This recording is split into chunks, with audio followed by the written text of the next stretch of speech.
Welcome to the Synnet podcast. Today we are lucky enough to have Kenny Wheeler with us from Factory Spec Suspension. How are you, Kenny? Yeah, good, thanks, mate. How about yourself? Yeah, going good. We just had a weekend away in Wonthaggi where I saw you there. How was that experience for you?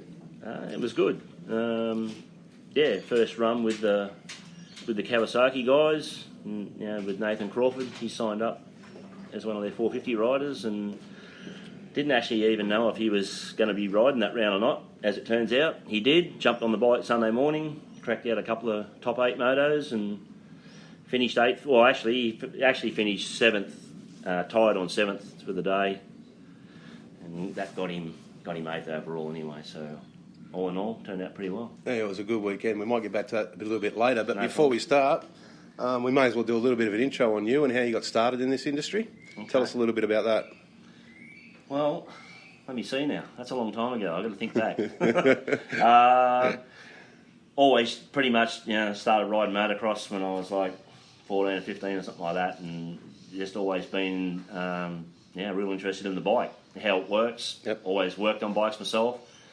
So just one thing led to another, I guess, and got. I guess at the end of the day, I deemed that the suspension was pretty important, so focused on that, and that's basically it. That's what got me to this point. Well, I do say suspension is one of the keys, and you're affectionately known around the tracks as Captain Clickers. Captain Clickers, yeah. 2 in, 2 out.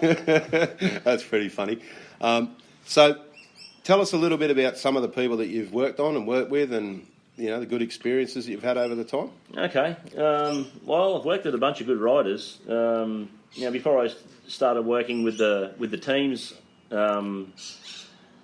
I brought a guy over from. Well, I didn't bring him over, but a guy from New Zealand, a Scottish guy who lived in New Zealand, Barry Morris, and Peter Broxholm as well. But yeah, Barry, really good guy, fast guy, a couple of podiums in the Nationals. That was like. Well, that's a long time ago now. It's 2005. But anyway, since then I started working for a few teams. I got a job with Kawasaki race team. That was 2006. Mitch Hode and Dan Reardon was there as well. Won a championship or two that year. And then off to KDM where I was Jay Marmont's mechanic and the suspension guy for the team. Then that led to. While I was at KDM, that was, Todd Waters came through, and a couple of other guys, and then ended up being Ty Simmons' mechanic for a couple of years. And then that all finished up in 2010. And that's when I kicked off Factory Spec. January 1st, 2010 is when I started Factory Spec, sorry. And then, since I've been doing my own thing with Factory Spec, let me see, quite a few guys. Daniel McCoy, Josh Sheehan, do his freestyle stuff. World record there with the triple flip. Oh, that's pretty cool. That was pretty nerve-wracking, but that all went really well. He's such a cool guy. He's not like you'd think at all, Josh Sheehan. He's real smart guy, actually, but he does the craziest stuff. That's wild, that shit. Yeah, it is. But he's a pretty calculated sort of guy, and he works out what he can and can't do. And, because everyone thinks those guys just launch it off the ramp and do their best and learn by falling, but it's not the case, is it? No, not well with some guys, I guess, but not with Josh. He's a pretty smart dude, and he works it all out. But, so then I worked with... so what do we got? We got Josh Sheehan there, and then a bunch of other freestyle guys too. There's a whole list of them really. Tom Robinson, he's a couple of X-Fighters guys as well. Actually worked for Red Bull for 2 years. Two X-Fighters in Australia at Cockatoo Island, 2011, 2012, I think that was. A couple of gigs with those guys. And that's really how I got to meet Josh Sheehan through that, and then eventually started doing some suspension for him down the track. And then Ty Simmons again in 2012 when he bailed from his KDM contract and decided to go privateer so that he had a bit more control over what was going on. So he did that. We did that year privateer on a Honda. That was pretty good. Some podiums early on in the motocross and supercross until he got hurt, and then he was out for the rest of the year. But I'm pretty sure, even to this day, Ty's the only guy who beat Chad Reed on Australian soil. He beat him in a heat race at Phillip Island, Supercross. So that's pretty cool. Well, as you said, there's only one person that's done it then. And then, so that's Ty, a couple of go-rounds with him. And then Matt Moss, been working with Nathan Crawford for, we're on our fourth year now. So started out with him when he was basically a factory Husky supported, but a privateer on a Husky two-stroke in 19s, and then on to MX2. Just missed out on the championship there last year. I think everybody knows the story. I won't go into that, but that got pretty close, and just unfortunate we didn't quite get there. Yeah, it is pretty unfortunate. I mean, that would have been a big deal for Husky. That would have been a national championship for Husky, and the fact that basically it was a three-man team, the backyard factory team we called ourselves. Yeah. Just his dad, myself, and Nathan out of the back of a Sprinter van. So we almost pulled that off, but not quite. Now I've continued on with Nathan with his factory Cowie 450 ride, so that's pretty cool.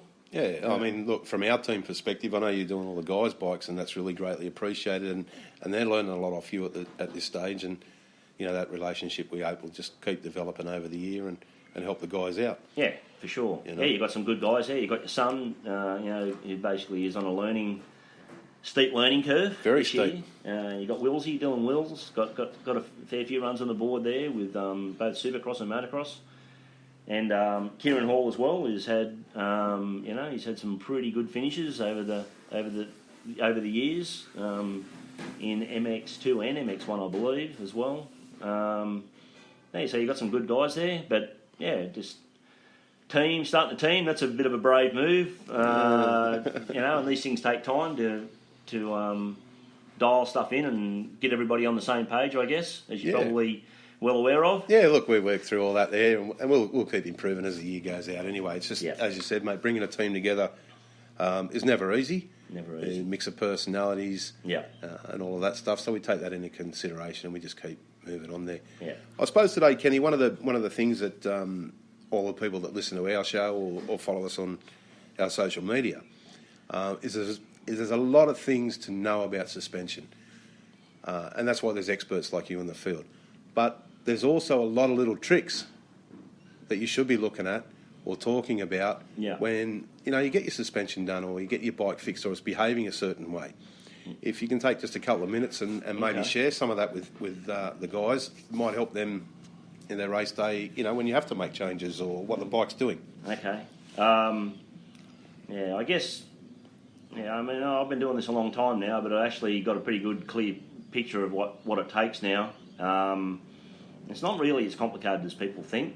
You don't want to tell everyone that. No, well, that's, I mean, just the overall picture of the bike, how the bike works. I mean, obviously, the technical side of the suspension, I guess that just takes time to learn all that stuff. The longer you're at it, the better you get. That's it. And you develop an eye for watching the bike. You've got to talk to the rider, but a lot of the time riders aren't much used here. Some guys are better test riders than others. So a lot of the time it boils down to you just have to make the call yourself. But anyway, I think at the end of the day it's not that hard. I think a lot of people they tend to overlook the basics of it, and you just got to always go back to the basics. So give us some of those basics. Some of the basics. All right. So basic things are for sure. You walk out of my shop here and you've got your suspension components in your hand, and you get home and you go to put that back in your bike. That's some pretty important stuff about to happen there, more important than what most people would probably realise. So you've got to get the forks back in the bike, and then you've got to get the front wheel into the front end and get it all lined up properly so that there's no tension in the fork tubes. I find it weird how that's not really commonly known, but there's so much information about that on the internet, probably in bike manuals as well, but it gets overlooked all the time. So there's definitely a procedure for it. Putting in the axle, getting the axle tightened up and the pinch bolts and get everything running nice and free and smooth. That's really, really important, because if your forks are out of alignment at the bottom, even by half a millimetre or a millimetre's getting pretty bad, the front end will just stink. It'll just be tight. It'll pump up. It won't have a fluid action.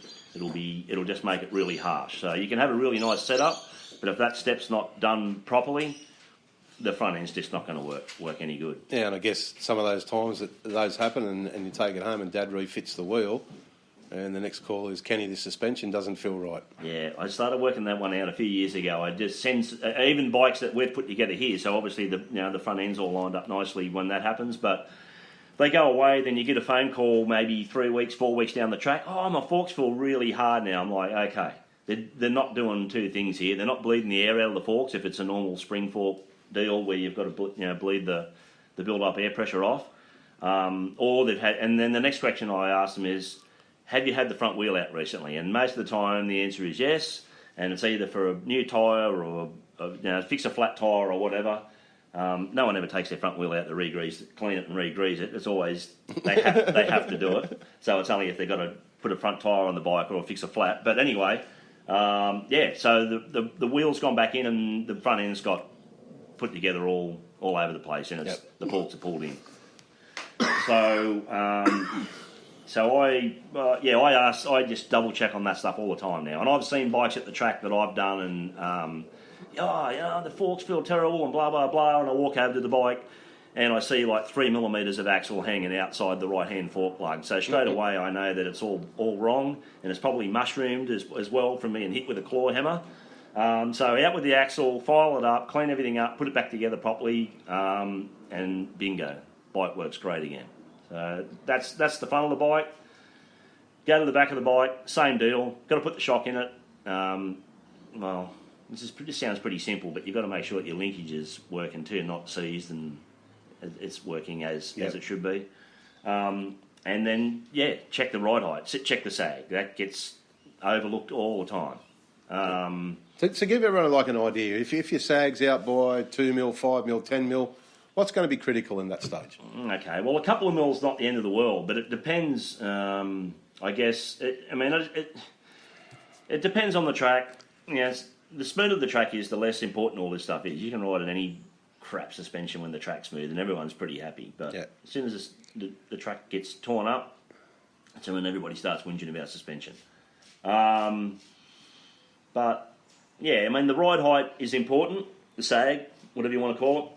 But also, just as important to that, for me, is how much preload is on the spring. So if you've got a bike that's sitting too high on the back, as in, maybe it's only running 100 mil sag instead of 105 or 95 or 98 instead of 102, whatever the case is, that's kind of not so good in itself. But for me, just as important as that is the fact that it's got too much preload on the spring. So the thing's loaded up, that's going to cause problems for sure. So okay, so what sort of problems, like when you're watching it and you can tell that, what sort of problems might the rider experience if the sag is out of whack and there's too much preload on the rear? Too much preload on the rear, the bike's just going to, as soon as it doesn't rear its ugly head until, under power it's not so bad. Coming out of a corner with the throttle on, maybe it's got enough force to overcome that, but things get ugly, and when end of a fast straight, big braking bumps, chop the throttle, on the brakes, front dives, back just wants to unload. And then what happens is a lot of people misdiagnose that as the rebound's too quick. So the rebound bandits go grab a screwdriver and start cranking the rebound in on the shock to make it slower. That's going to make things worse. Yeah, I mean, we've spoken about this a lot, and then you get to that stage when they're complaining about the front end dive and the rear kicking, but we're overlooking the balance of the bike, and you got some pretty, good views on the balance of the bike. You want to share some of those with us? Yeah, perfect segue into my next. Oh, there you go. I know what's going on. Into my next rant. So bike balance, overlooked by a mile. It's really important. So you got great front forks that have been put in, and everything's lined up. Cool. Great shock. Good. You got a good setting. Your linkage is good. Spring rate's all good. Sag set. But it's not the end of the story. So I guess sometimes there's no hard, fast numbers for all this stuff. It's just you've got to make a judgment call, and that applies to the sag measurement as well, and the fork tubes up and down in the triple clamps at the same time. So sometimes you just got to throw the rule book out and the numbers book and just make a judgment. You just got to look at things. Yep. So give us an example of from your eyes when you can see that a bike's unbalanced. Well, unbalanced, just typical. The basics of it is just a bike that's just riding way too high in the front all the time, and or vice versa. So, so I just said riding way too high in the front, but that can actually be too low in the back or too soft in the back, or if the bike's too low on the front, the forks can be too soft. But that may not be the case either. The shock might be too hard or not enough sag, so the bike's just sitting too high in the back. So that's where the judgment thing comes into it. So you have to know individual cases with riders, and you've got to arrive at a point where you know that the guy's got forks that are stiff enough for him to go at his speed or better. Which I probably copped a bit of a caning over the years, but I always try and make stuff that someone can ride up to and try and improve their riding. Yep.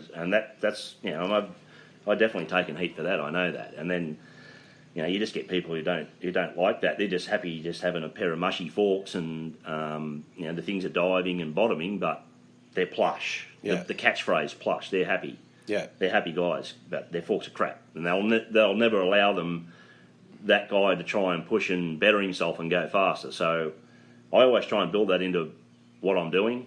I guess that doesn't always work for the average guy, and that's part of what we do too. You got to suspension guys. We've got to be mind readers. We've got to read people's minds, and that's actually one of the most difficult things about suspension for me now. It's not actually how to make it work, because I know how to make it all work pretty good. You just keep working on stuff and you look at it and you keep working on things, but make things work for what people, the idea that they have in their mind about what they want. That's the hard thing, or how fast or how slow they are. And there's another problem. No one ever comes to you. Well, not many people ever come to you and say, "I'm slow."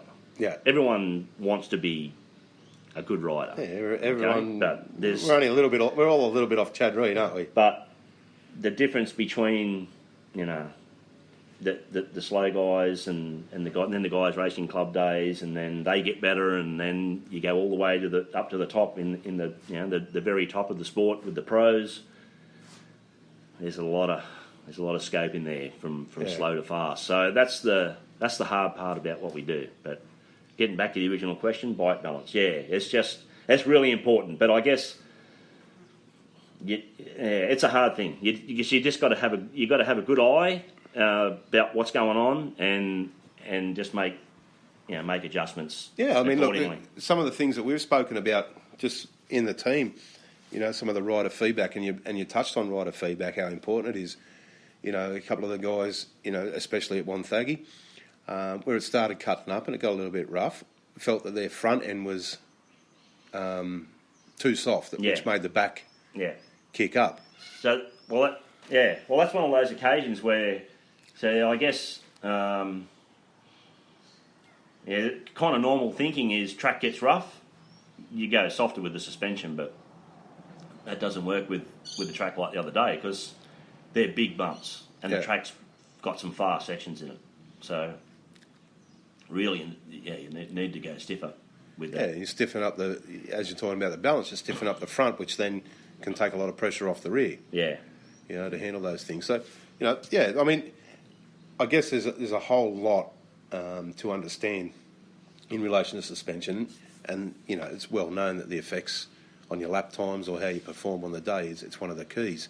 So to have someone like you in the corner, we're really happy. Yeah, good. At Synap to do that, and I know our riders are happy with what you do, and you've got a long-standing relationship there with quite a number of riders, and you've got the runs on the board, and on top of that, we know you head off to America and do some experimentation over there, which includes suspension work and learning and riding and all of that. And I believe you're off there again shortly. Yeah, holiday this time. Well, it's always a holiday. No, you can't say that too much. Heading over there with the boss, the wife, catch up with some friends we've got in California there, and then a bit of touring around as well. Actually looking for more drum stuff this time than bike stuff.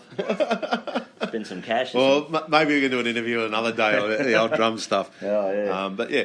All right, Kenny, thanks so much for spending your time with us today.